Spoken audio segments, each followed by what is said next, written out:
I'm really excited. I have my friend, Dr. Alice Benton, who is joining us on Still Finding My Voice.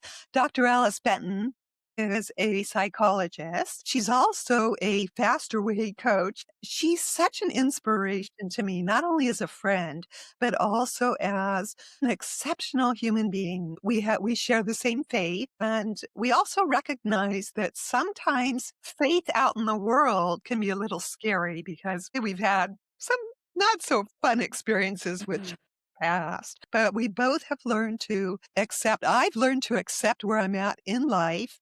I'm thrilled Dr. Alice Benton is joining me today. Woo! Well, we're a mutual admiration society because I have Mm. great affection and admiration for you too. But thank you for having me on. Thank you. It's my pleasure. Alice, tell me about New Life Ministries. I know that you're a co-host on that radio program, and it's such a blessing. Could you tell me how you find them and how you found them and how you started out? It began when I was a very fresh psychologist. I was dealing with some families that I didn't know how to help despite my education. So I went to the library and I went to the family help section and I found Henry Cloud and John Townsend's Boundaries books. I had never heard of them before.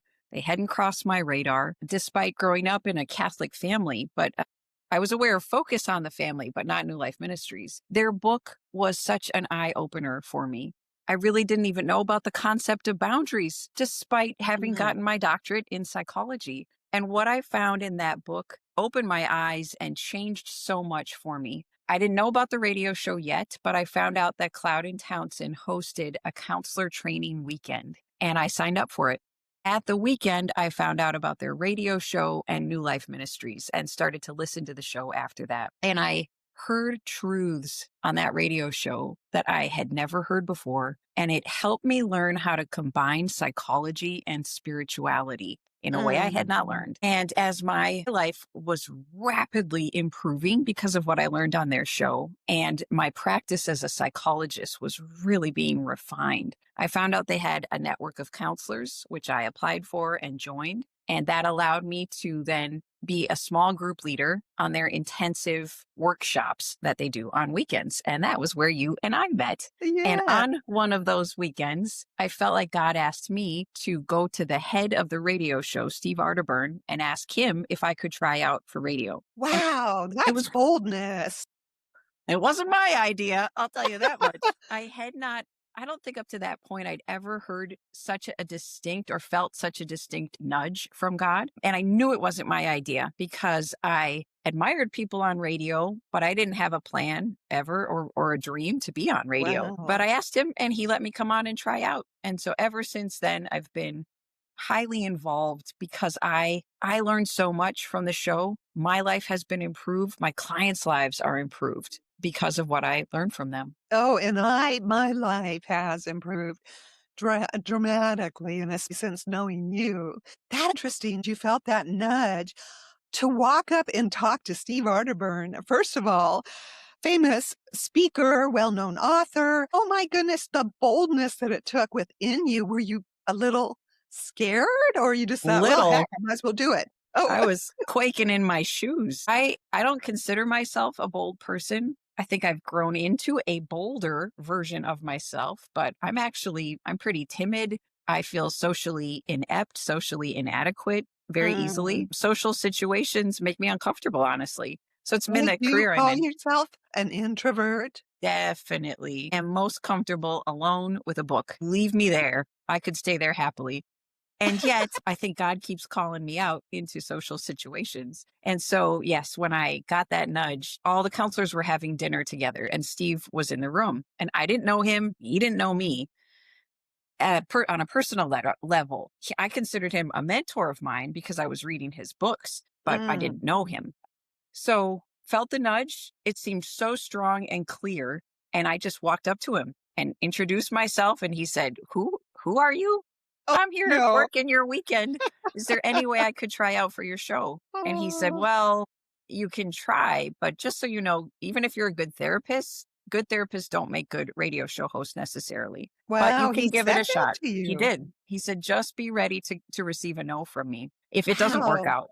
So I prayed my socks off about Oh, that first time I went up to the show because I was really nervous for the whole thing to ask him and then to try out. I was so nervous. wow, that is so inspiring to me. I'm also an introvert. I think we've talked about that. And it's taken me a lot longer to be bold and go out and speak into a community to try and find like-hearted people. And I would think to the audience, if you heard Alice, what she just said, how bold she was, boy, that makes me want to step outside my comfort zone. Even just be an introvert, you're an introvert. Thank you for sharing that. That's really interesting. I'll tell you a funny detail. As I was preparing to try out for the radio show, I listened to past shows. And when a caller would state their question, I would pause and think of my answer and practice my answer out loud so that when I had a chance to be on the show, I would hopefully have I a slightly love developed that. muscle to be That able to isn't do it. that called future casting? That's a good way to put it. Hey, it worked.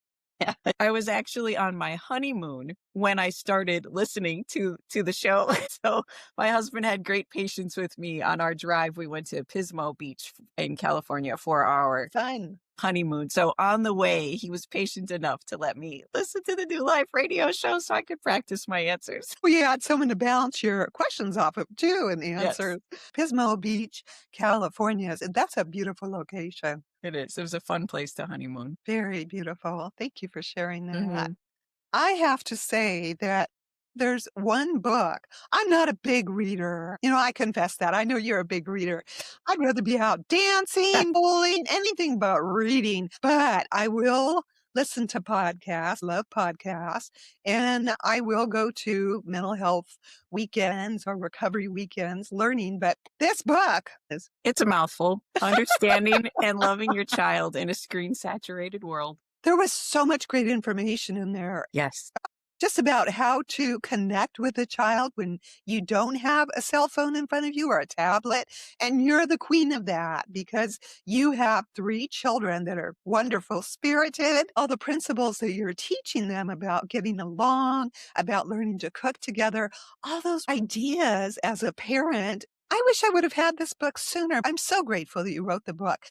What you learned from it and how it's affected your family in a positive way and maybe a challenging way. It was a humbling book to write because I thought I had the answers of how to manage screens. And I was trying to do what my mom had done, which was mostly just limit screen use. In my childhood, we really only got TV through movies, not live TV, because movies were safe. My mom knew what was in them. And we were allowed to watch John Wayne and Fred Astaire and Ginger Rogers. Those were the main Woohoo! movies.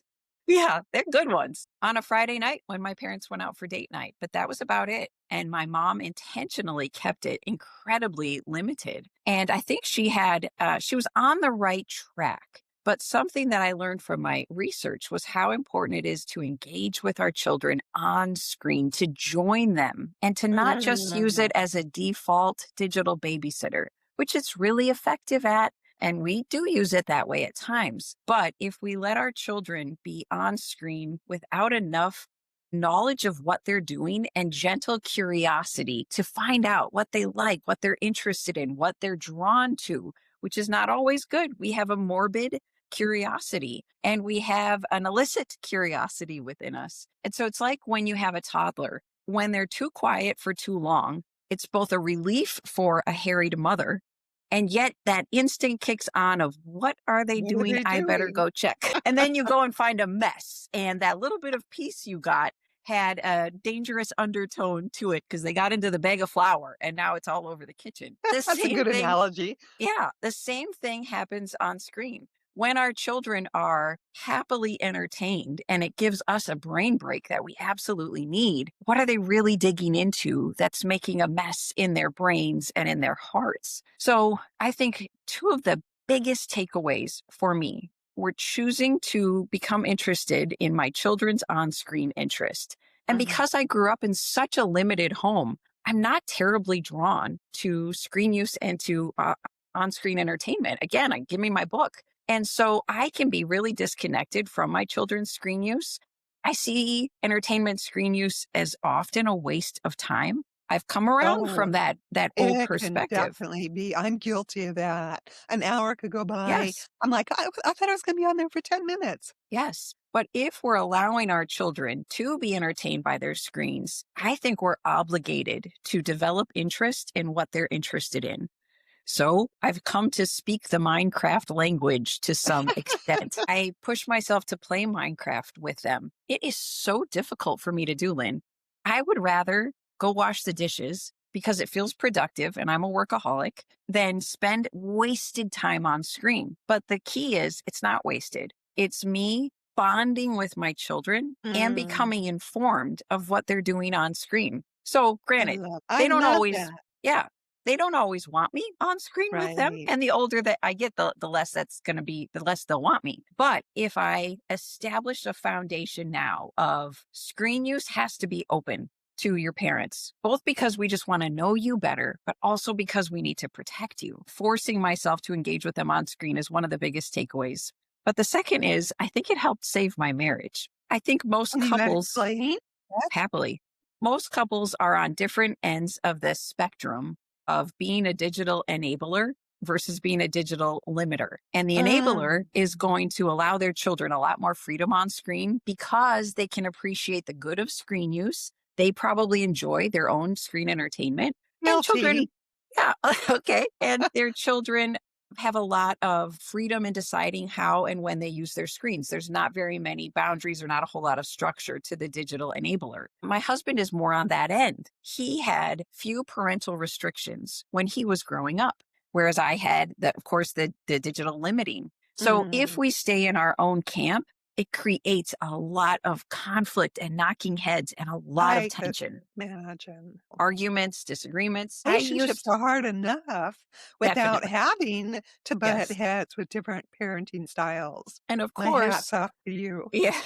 Well, it's been messy figuring it out, but I know we've come a long way. Of course, our children will gravitate towards the digital enabling parents because that's what Mhm. kids want. They want the freedom of it. Right. I used to walk into the family room, and my husband, I'm blessed that he stayed home with our children when they were young, but I would walk home from my work. I would come home into the home from my work, and I would have my stomach clenched, my heart clenched, because they'd often Mm. be on screen. And I would wonder and go into critical mode. How long have they been on? How much has he been supervising them? What are they doing? Is this educational? And because my husband and I didn't have a good agreement or understanding at the time, there was a lot of unspoken tension. Well, some of the research I did for the book showed me that going from the extreme of digital enabler and the extreme of digital limiter into a middle ground they call the digital mentor, where we Mhm. choose together as parents what amount of screen time is acceptable and then how will we participate with our children on screen. And so it took a lot of bargaining because I could live without TVs in our home. I could live without our children having a digital device accessible to them. Whereas my husband would want them to have a lot of on-screen opportunities because he more easily sees the benefit. I more easily see the danger. And yet we have come to an accord of an amount of Mm. time that's reasonable for us. I would say held up by research, and our children would certainly want more. But we found a happy enough middle ground of digital mentoring. And so those two things are what most blessed our family from the Wow. research of writing the book and finding out I wasn't all correct with what I thought. I needed to learn a different way. I needed to become more flexible and I needed to learn how to enjoy and appreciate so much good that can come from children's on screen use. What I really enjoy about your personality, Alice, is you are a very humble you're probably the most humble person I have ever met, and I'm a lot older than you, so I've seen a lot of people, and I've met a lot of people, but I love your heart. I love your willingness to help other people. It's just it's lovely. I mean, didn't you at one time you were a drug rehabilitation counselor? That's right. That's actually where I met my husband. It was my first internship out of graduate school, and Mm. I worked at a drug rehab center. I started out in the detox side of things, went to inpatient, worked some outpatient, all within the same facility. I ended up staying there for years. It was such a great education for me as well. because the addiction principles that have to do with substance use also apply to screen use. And so it served me well, and my clients taught me a lot working there. Can you talk about something crawling on the wall? Yes, You want to? Can you I'd be share that glad to. story? One of my offices at this rehab was in a trailer, and we would get cockroaches in there. And I was in a therapy session, and a cockroach was crawling behind one of my clients. And I wondered whether or not to say something and warn the client. The timing was never right. They were talking about really heavy issues with their substance use, with childhood trauma. And I just was praying that the cockroach wouldn't unexpectedly enter into the conversation. I also wasn't yet a full truth teller in those days. I was a people pleaser and a conflict avoider. So if that cockroach just kept going in the right direction, maybe I didn't need to say anything at all. I chose not to say anything, and I lucked out because that cockroach it went on out somewhere. I don't know where it went, but the client never realized it. But Oh my. I those are two defaults of my personality, to be a conflict avoider and a people pleaser, which has led to me omitting truth. More often than not, that got me into trouble. That time I got away with it, and I was the only one that knew the cockroach was in the therapy session. Yeah, that's very comical. Did you have a funny moment with your children? I'm sure there's lots of them because your children have lots of personality. They do. We laugh a lot in our family. Let me see if I can And I think of a kind of good caught one. you up. I would say one of our favorite things to do is to do funny movie lines together.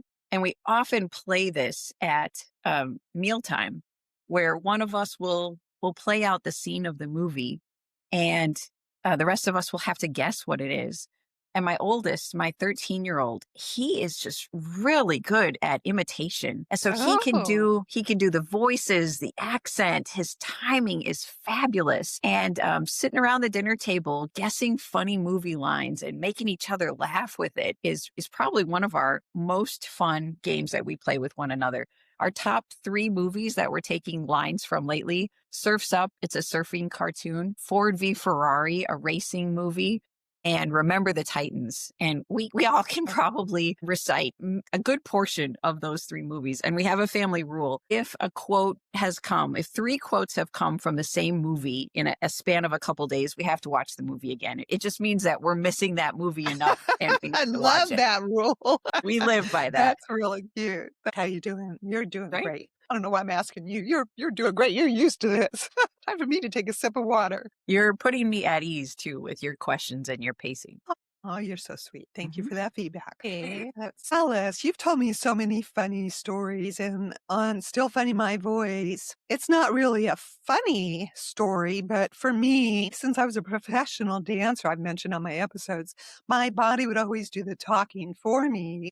And once that career of 23 years ended, I had to learn how to start over and learn to speak with my voice. Now, was there ever a time when I know you're introverted, we talked about that. Was there ever a time where you felt like you didn't have a voice, maybe in your family? Could you explain what that was like? I'm so proud of the journey you've come, how far you've come in establishing your voice. And you and I Thank have you. been on growth paths, parallel growth paths, because I think you and I learned about boundaries and about assertiveness at actually similar timings. And so, yes, as a people pleaser and a conflict avoider in recovery, I struggle to counter strong personalities. I'm going to go Mm. quiet, submissive, and cooperative when there's a bigger and especially an angry Oh, personality yeah. in my space. And so there were times that I was mistreated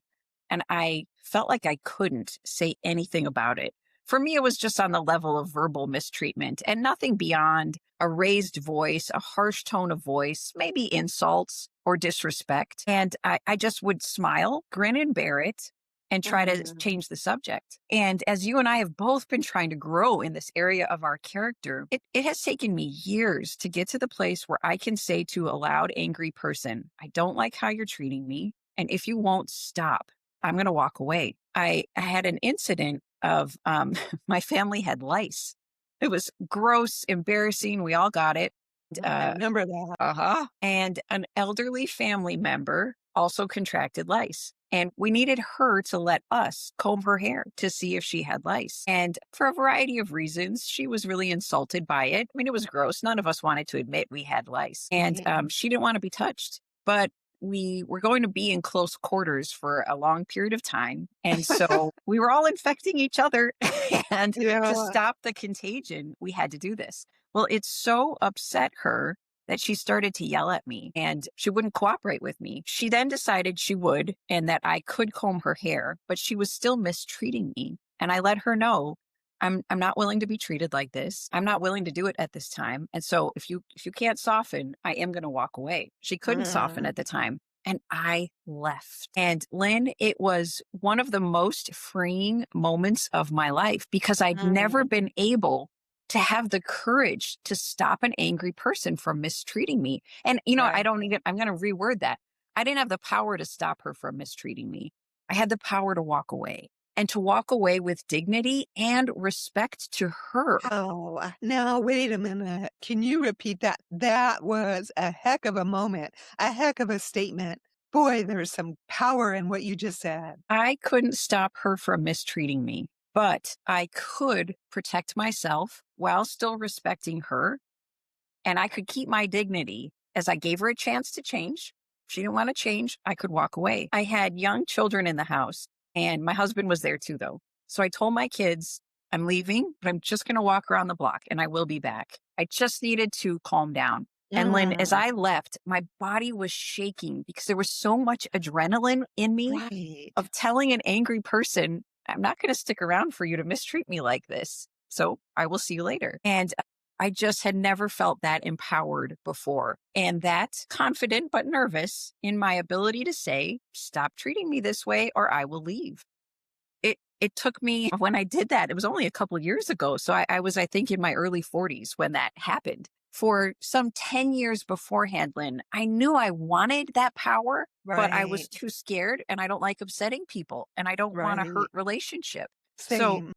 it took both of us, I think, getting into individual therapy, getting into group therapy so that we could practice those kinds of statements and be loved and accepted by people that were both imperfect like us and willing to accept us as we tried to get closer to the assertive level we wanted to get to. Uh, It's still hard for me to do. And I've had only a couple incidents since then of dealing with an angry person. Thankfully, I don't have a lot of angry people in my life, but I now am pretty confident that I could stop my exposure to a person mistreating me and I can walk away. I love that. I feel the same way. I don't have any angry people in my life, and I do have a radar that I've sharpened over the years to go, "Ooh, something feels a little off, so I need to listen to myself." Maybe that's God's way to say, "Take your time."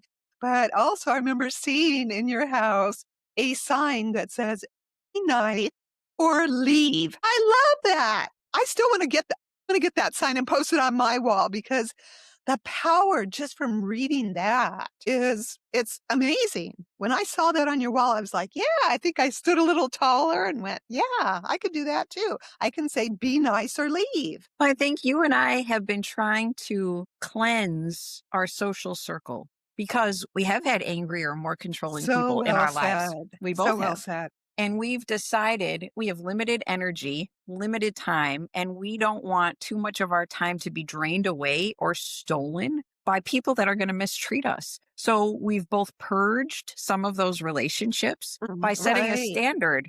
Do you want to be close to me? Are you willing to treat me well? If you are, okay, we can play this out. If you're not, then I don't have time for you. Now, you and I have both also had to discern if it's someone we're related to, we may keep relationship with them, but at a distance. But you and I've let go of a couple important people in our lives because they Yeah. weren't willing to learn how to treat us better. Absolutely. Thank you for bringing that up. That's such a difficult thing. I've heard other friends talk about it within their own family and that push and pull of, but they're still my family, but I don't feel so great around them. And once I made that break with the people I needed to make the break from, there's a lot of power in that and such relief. The It's a Bible difficult thing. The Bible says we're supposed to guard our hearts because they're the wellspring of life. And Mm, I was very surprised by that verse because for me, it has come to mean I get to protect my heart with how I feel around other people. Because if I let myself be mistreated, taken advantage of, used, I don't feel good about me. I don't feel good about the right. relationship, and I don't love well when I'm in that soured state. Mhm, So I get right. to decide who's life-giving.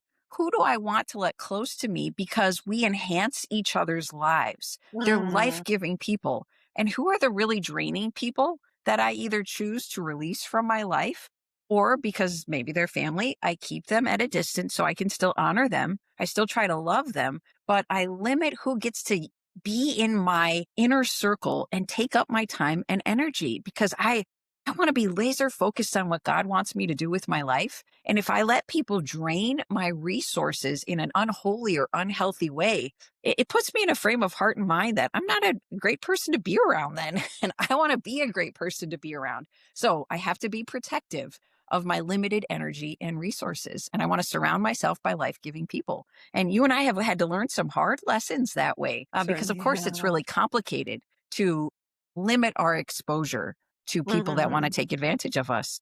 Thank you so much. I learned from you about generating conversation. We have so much fun on our weekly calls. I mean, I just love those calls. I was thinking, okay, she might show up with a cat man. What about it? Sure you did. And I thought, well, it's funny because you scheduled so quickly. Like on Friday, you said, how about Monday? And I'm like, darn, I don't have time to order those cat and dog masks, but we may have to do another down the road I'm game. to include that. Yeah. Yeah. And I made sure that the eyebrows were natural. They weren't like Zoom eyebrows. That's one thing that scared me about Zoom. When you said Zoom, when I try Zoom, I'm like, not really. Alice and I, periodically, we talk on Zoom. We enjoy each other's company. Well, I enjoy her company. And I was playing around with the settings because technology's not my friend, but I'm learning how to be a little more giving with my time to try and figure it out. And at one point I saw that you could add eyebrows and lipstick and blush. And I thought, well, that's interesting. So before I got on the call with Alice, I pressed eyebrows and I looked at it and I thought, well, I can't really tell if I have eyebrows or not, whatever. So when we got on the call, we completed our call and Alice said, I just have to tell you that when you put your hands up, there's like floating eyebrow. What did you see? And I'm so grateful that you told me. Of course, you would because you're that kind of gal. I appreciate that. But Well, but this is part two of the cockroach story because I think historically I wouldn't have said anything because it's odd and awkward and might it annoy you? Might you feel weird about it? And I just want to avoid discomfort. At least historically I wanted to. So when you would wipe your eyes or wipe your face, there were these floating eyebrows. And I thought, oh, there must be a filter on. And as I know you want truth in serious ways and in funny ways. You want truth. absolutely. So I was still trying to figure out the timing of when it would be best because we were talking about some serious things and some heartfelt things. So I wanted to give you the chance at the end to say, do you want some quirky feedback? And you said yes. You had some Absolutely. floating eyebrows going on there. You and I have had some laughs about that. It was like Attack of the Eyebrows on That's Zoom. too funny. So those of you, maybe you're a woman of a certain age like I am, you might want to check if you're not technically attuned to all of these different filters and things. Just double check before you get on Zoom because that option is there. But Well, and we had a good laugh. on a serious note too, do we have people in our lives, Lynne, who will tell us the truth, but do it in a loving, non-shaming way? Because as you and I so badly want to grow and mature and become the better version of ourselves, we can't do it without people who can both laugh with us, but nudge us in the right direction and say, hey, did you know this thing about yourself? Because this is how you come across. So it's just funny with floating eyebrows. But on that deeper note, we profoundly want to be better. And we can't do it without relationships like ours, where we'll love each other and we'll tell each other tough truth. I really appreciate you saying that because that is a difficult thing. Especially, here's an example that I experienced recently. Although I've had this transition with my voice, I'm trying to work on it since the birth of my oldest son, which has been 28 years now. Nobody has asked me outside my close circle. I only have a couple people in my close circle, but nobody has asked me, so tell me what's happened with your voice. However, just recently, an acquaintance on Facebook, after all this time, Alice, said, "So what happened to your voice? Because you didn't sound like that when I knew you." And it caught me off guard because this whole time I've wanted the honest conversation. Mhm. And for whatever reason, some people say I've never noticed. Other people say, well, yeah, but it doesn't bother me. Well, it's always bothered me. So for nobody to say anything made me challenge, how do I deal with that? If I want to talk to people and my voice is inconsistent, do I tell them up front? Do I not say anything? So it's caused a lot of confusion. And you are completely right about that. I want more truth tellers in my life that will do that in a gentle, loving way. Like I can tell you right now, I've got Pat, my friend Pat that I've known for 56 years. She is a really good truth teller, and we usually laugh about it. That's how I can talk truth to her and how she talks truth to me. It's on a light conversation. And the same with Patrice. Patrice Washington, my business coach, she's a little more stern, but she does it in a loving way. Mhm. And you're like the queen of gentle love, but also confrontation. You're kind of in the middle for me with Mhm. between, being stern and laughing. It's so easy to receive truth from you. So thank you for making it a safe place. And I think that has a lot to do with it, providing a safe environment, even in social circles. I will gravitate towards someone that has a calm spirit Mhm. because there's a safety that needs to be present for me before I can open up as an introvert, open up and have a conversation. And I've really noticed that, Alice, over the last year. I paid attention to that. I'm like, wow, with that one person, I could talk all night and I just met them. Then that other person, oh, I felt something awkward and off. And I would answer the question that they asked me, but I did not want to have any more further discussion with that person. So for me, I've learned that it's about safety, feeling safe within myself. And it has a lot to do, I think, with being connected to God, to my spirit, knowing now's the right time to say something and just picking up on that, feeling safe. Does that make sense? I think so. It's the idea that as you and I want to find our voices and your audience wants to find their voice, we only can do it if we have that combination you're talking about. We need information. How do I get better? What am I missing? What's wrong with what's holding me back from having a stronger voice?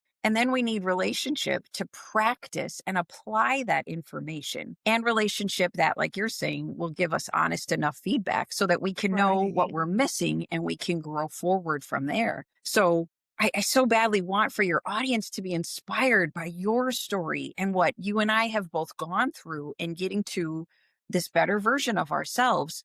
We needed Absolutely. to submit to relationships where, like you said, where we click, where we're looking for grace and truth, but we're also okay being imperfect together because we all want Yes. to grow. And it's that combination of safety that then lets us improve. Yes, very well said. And you talked about getting information.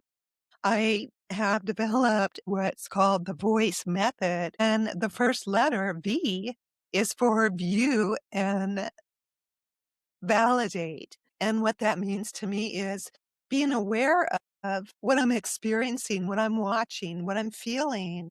I'm viewing it, but I have to validate it within myself to know how do I want to proceed with that information, just like you said. Do I want to find more people that are a little rough on the edges so I can grow, but they also allow enough grace and gentleness? Or am I looking strictly for a community? So how do I get past that hurdle to expand my community? And that can be a challenge. That can be a challenge.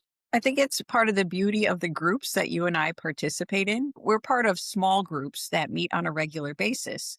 And we have a variety of personalities in our groups. We Mm. have the more people pleasing, softer, quieter personalities. And then we have some bolder, brasher, stronger personalities. And I'm so bold brash at times. I was thinking of you when I said it. Tell me well. And it gives us that chance to practice and to figure out, who do I want to be the closest to me? How do I work with different personalities and tough personalities? And so then that let us practice in a safe environment, but then take it back to family of origin or spouse or children and practice what we were learning in the small group where it was so safe to try and fall and get up again, to then take that outside to people that don't buy into the principles that we buy in, really the outside world, and practice what Right, we're trying to learn so we can maintain and keep growing our voice. right.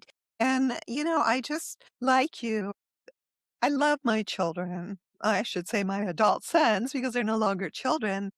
And I want so much for them to understand the growth process. However, I can't take over for them. I can't tell them what to do, even though I'm inclined to do that as their mother, because I don't want them to have to go through the hard, difficult lessons. This is when the emotion starts to well up a little bit. All the mistakes that I made, and I've learned to accept that I wasn't perfect, definitely not perfect. I don't want them to have to go through those things. So, as a mom, trying to find the balance of making a suggestion, but not giving unsolicited advice. Hey, I'm the queen of unsolicited advice. I'm working on that. I'm a work in progress, but I don't want my sons to have to go through all those difficult lessons that I had to learn about, to grow through and discover, you know what, you kind of screwed up on that. Got to redo that. So finding that balance with adult sons it's really hard. It's really hard. But I appreciate what you're sharing about your relationship with your children and with your elderly family member that you had a situation with, because that's true for all types of ages, not just little kids or young adults or elderly people. It's everybody out there. We have to, I'm not preaching, I'm just observing that we all have to try and get along. And I'm going to gravitate towards the people that have that same mindset, like you. I think you and I both received lessons in childhood about perfection and putting your Mm, best foot forward, having on your best face. And as we strive for perfection, we then feel shame and embarrassment about all of our imperfections. But if nobody right, around us is talking about imperfections, then how do we deal with it? Because you all look like you have it together, whereas I know I don't have it together. But I want you to right. think highly of me. So hide the mistakes, hide the mess, and show up better than I really am. And then maybe you'll like me. But we have learned to turn that on its head because we can't sustain perfection. And so rather than holding to a false pretense of perfection, we've learned that, especially as moms, it serves our children better if we're willing to go to our kids in humility and say, Mm, I am so far from perfect. And listen to this sin of mine. I share with my children frequently. I'm a liar in recovery. It goes along with my people pleasing and my conflict avoidance that I have a tendency to lie to cover up embarrassing mistakes and to cover up things that might upset you. I'm not proud of that. And yet, if I'm willing to tell my children I struggle with lying, I'm mm, modeling for them something that my parents didn't know how to model for me in that way. I'm leveling the playing field. I am so imperfect. And if my children feel safe enough with an imperfect mom, they're more likely to bring their imperfections to me as well. And it also gives me a power in my discipline of them rather than coming at my kids heavy handed when they lie, and they do. And when I catch them breaking the rules, and they do, I can come at them and say, I can come with them, come alongside them and say, I'm a rule breaker too. I've lied. I've messed up. I snuck mm, naughty screen time. I looked at mm, pornography and I knew I wasn't supposed to. So it's not just mm, you, it's both of us. So, how can we help tackle these problems together? Son, would right. you pray for me that mom would start making some better choices? And I got to take some responsibility for your choices because you've received a sin inheritance from me. So part of this is my Mm, fault. Would you forgive me that I've sinned in this way? And can we try to help each other be better? Well, that is so much more inviting than, "Oh, I'm embarrassed and ashamed of you. You screwed up. You were looking at pornography. How could you do this?" It's both of Yeah, us together. We're both in this battle together. And so right. rather than you and I having to be perfect moms, there is a power in our imperfection if we're willing to bring it to our children as a lesson of humility and as us being in need of God's grace as much as our messy kids are in need of his grace. Well, that's powerful. And you're right. And it's so hard at times to admit to my adult sons, I've screwed up because I want as much time with them as I can have now that they're out. They're, you know, they've got their own lives and it's an adjustment. And that's part of the reason why I started still finding my voice is the transition going from, okay, mother now to I'm still a mom. I'll always be their mother, but they've left the nest. They've flown the coop, as I say. They're out on their own, and that's such a difficult transition. It's like, okay, now what do I do with my life? I'm so used to, you could probably relate to this. Waking up, you could hear a door open, the bathroom door shutting, the shower turning on. There's noise and there's comfort in that. But when you have a quiet home, other than my dogs are noisy at times, you start to wonder, what does my life need to look like now? And it's caused me to reflect back on, well, okay, you've done the best job you could, and they're out living their lives, and I'm so proud of them. But now it's time for me to help other people. How can I help other people? Maybe I can inspire them by starting still finding my voice. There's no way in heck, like 6 months ago, that I would have said, oh, yeah, I'm going to start a podcast. No way.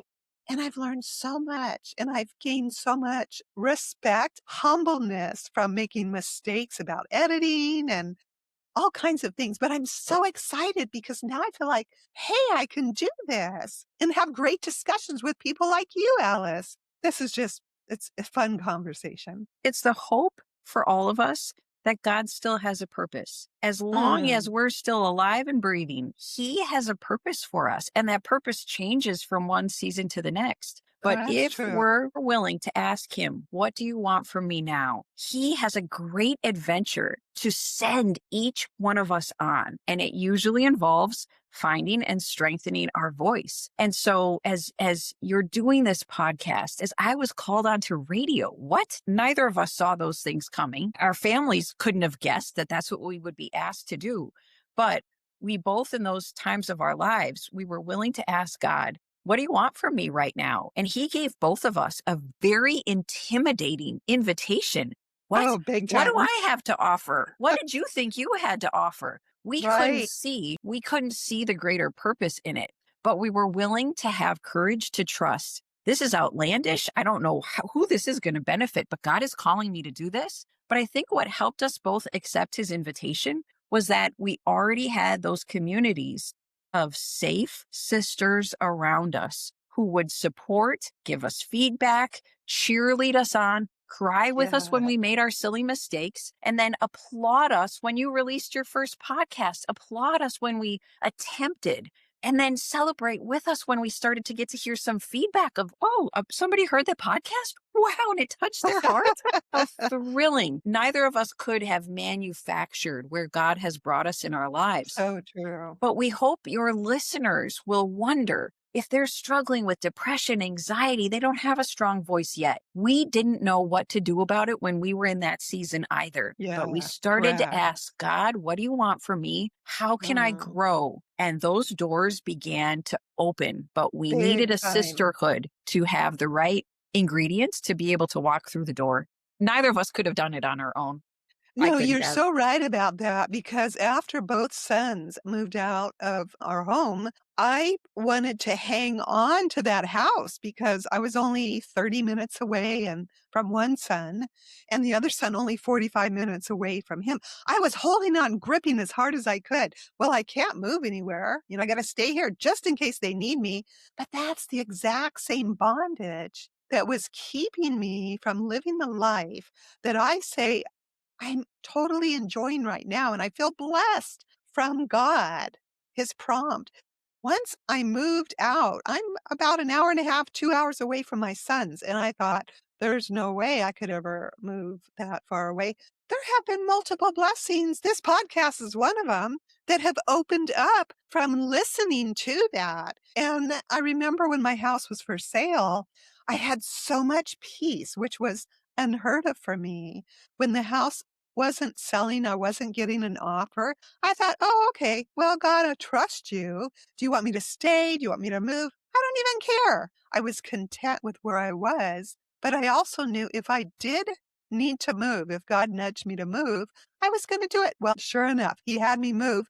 And I can't believe the beauty I'm experiencing, the joy, the blessings I've experienced, which leads me to talk about Olive Crest. Because see, now here come the tears. Olive Crest is just amazing organization. You know better than I do because you're the one that told me about Olive Crest. Can you tell me about how you found them and what you've experienced? Because I tell you, I'm on board. I signed up also. So please, if you don't mind talking about it, it warms my heart. Olive Crest is an organization that connects one family to a family in greater need. And you take a child in for a day, an overnight, a couple days in order to give, alleviate some of the stress that the family in greater need is experiencing. I found out about the organization through a client of mine who was willing to host a child. And as he told me some of the stories of what he was experiencing, I thought,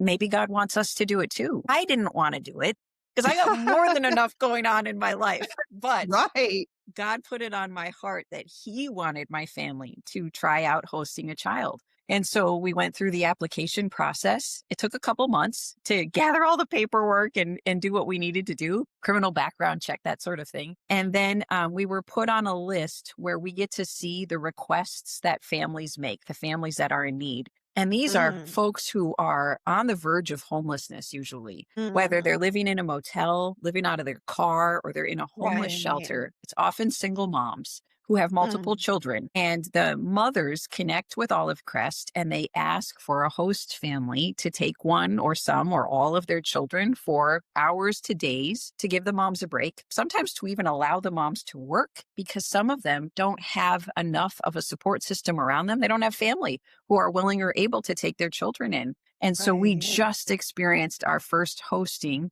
over this weekend. I don't think I've ever slept harder in my life than after we brought the host child back. It was so beautiful. We took in Mm, a energetic, beautiful 3-year-old, handsome little 3-year-old boy. And I mm. couldn't have done it without my family. Most of the family agreed to it. One of my children was not interested in having another child in our home. He said he would allow it, but he wasn't going to engage. And he stood by Oh, by his word. So we had this little boy with us for about 30 hours and we just had a blast with him. He oh, was such a positive kid. He didn't complain the entire time he was with us. He only cried for about 10 minutes when we oh, picked him up from his mom. And mm, his family has been living in a motel for a mm. year. And there are Oh, 4 children in the family, single mom, working hard with only one family member that she can rely on. And so I see in this, Lynn, how much God is taking. I can be a selfish personality. I can be so really, can I. yeah.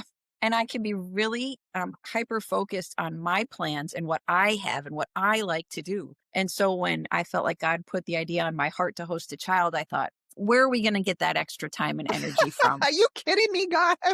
I barely have it for my own kids and what I'm dealing with at home and at work. And yet, like we were just talking about, I want to trust God and his will Mm, more than my own comfort. And I want to right. be And on that's his how we grand grow, adventure. isn't it? I think so. It's willing to get out of our comfort zone and trust that he'll equip us. And so we had laughs with this little boy. I got to see 2 of my children blossom and play with him and engage with Mm. him. Oh, I I got to love see the that. the tenderness of my husband taking care of a little child again. And we got to serve a family who is in greater need than even what I see on my radar or what I can imagine. I had never thought about a family living in a motel for a year. And to think that a single mom who's able to balance that out and try to take care of her 4 kids. And she was a Mhm. polite woman. She treated us well. She was grateful for what we did for her. Lynn, it helped me to appreciate what I have And it helped to ramp up the generosity versus the selfishness I can feel like, leave me in my comfort zone. I got my own stuff to deal with.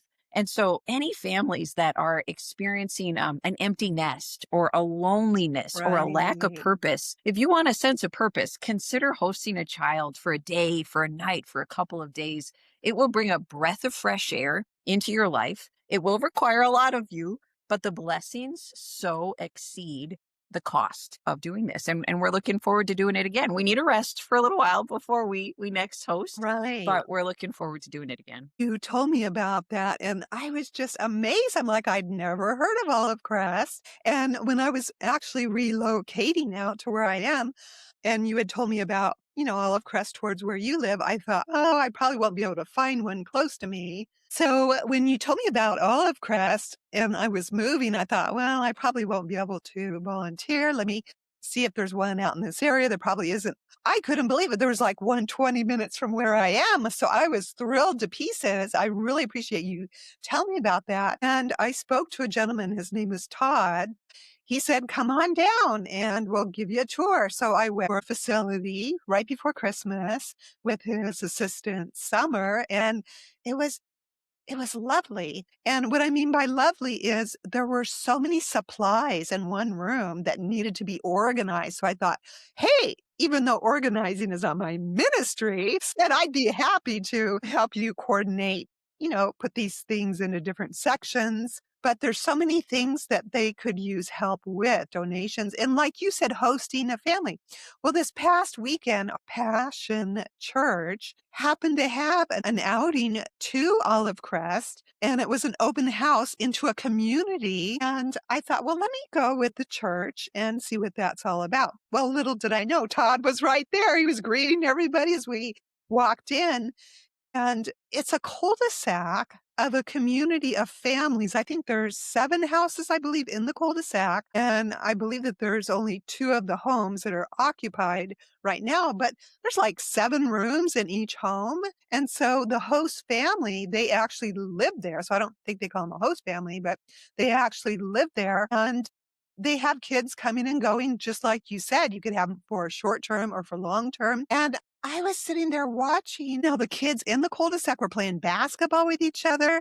They were swinging and, playing with little scooters. And I thought, this is beautiful for people that don't have that supportive family to be able to, like you said, have the kids. They're your children.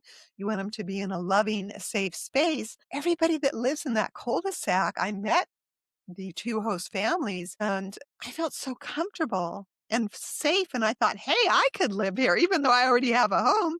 I thought, "This is a really neat organization," so I signed up. Now, I may be hesitant down the road because I know that there's a big application process, but you are modeling for me, Alice, what it's like to give of your time because you talked about generosity. Generosity is talked about in society, from what I understand, so much about, oh, give me money, give your money. We need money for this, money for that. Generosity also involves time. And sometimes giving time holds so much more weight than giving money in certain circumstances. And I can understand where this holds true because I have 2 guest rooms. And I told the community, I said, sign me up. I've got 2 guest rooms. I could definitely have a child or 2 over here. And it would just warm my heart because I have a giving heart, a loving heart, and I love kids. So I think it's going to be a match for me as well. So thank you so much for sharing that. It makes me think that as we both want to find our voice, if we find our voice just for ourselves, that'd be nice, but that's not big enough. And God wants so much more for us, but Right. also for other people. So the purpose of Yes. our self-improvement, it will bring us a lot more joy if it's for the sake of loving other people better. So it's Mm. learning to protect our heart, protect our limited resources so that we can be more generous. I am not a generous person by nature. I have too big of a fear of scarcity. So I want to keep the little I Mm. have for myself because what if I run out?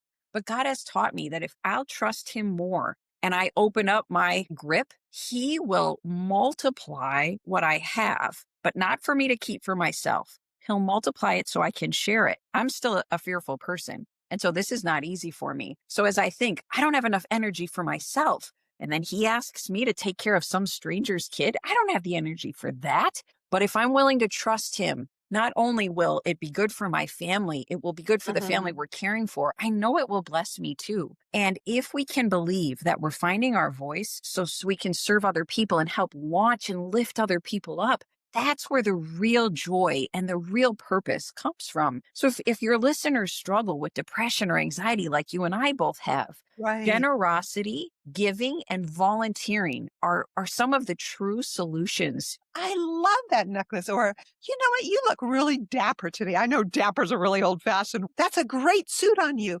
When I talk about genuine compliments like that, and they stand up taller and they light up, I feel so good. And Yeah. I love that that can pour out of me in a loving, giving way. Even introverts, we are designed for connection and we're designed for giving. And we will be happiest when we're fulfilling that design. And so, Mm, even though you and I both may be more comfortable outside of social circles, God has made us to be in relationship. And so, it has to do, like we were talking about before, with both clearing out the unhealthy relationships, bringing right. in healthy people that want to grow with us. And that leads to this ability that you and I have now that we didn't have years ago to come out of our comfort zone, to serve, to Mhm. give. And if God can develop it in us, in a scaredy cat like me, And he me. can develop it in any one of your listeners too. Very true. Very true. Well, this has been a pleasure. I'm just so grateful for the time that you've given me to come on and learn about still finding my voice and helping it grow by giving the information that you gave and sharing your wisdom about relationships, about being introverted and stepping beyond that to a more assertive place, but also a place of safety. I really appreciate your time and your friendship. And, I just want to say I've got two things for the audience to follow up with. Like Alice and I have talked about our friendship, if you don't have a community within your circle or you're at work and you can't quite find the community you're looking for, the safe people, don't give up. Don't give up. Keep your eyes open. And if you haven't quite found the right church or the right community within a church, try a different church. Keep trying until you find the right community that feels right for your system, for your soul, because both of us have had to step up out of our comfort zone. And until we felt like it was a good match, it was a journey. It's definitely a transition. It's a journey. Take your time, step out in faith that you will find the right people in the right community. So that's number one. And number two, when things are difficult, remember what we talked about on Still Finding My Voice. Today, I've struggled with my voice and making that transition from being a mom to an empty nest. And if you're in that transition as well, I understand. Alice understands. And Alice, what would be your tip for people going through transition as we close? Like you said, it is in finding that next little group that you can feel safe enough with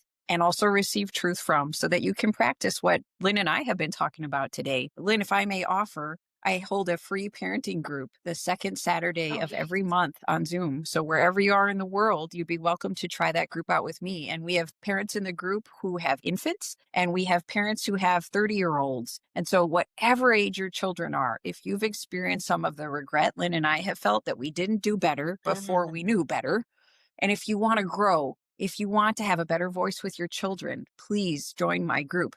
And you can find out more details about my group at www.dralicebenton.com. And I'll put the link in the show notes as well. And how can people contact you if they want to connect not only with the parenting group, but maybe learn more about New Life Ministries? Certainly, you can get me through my website.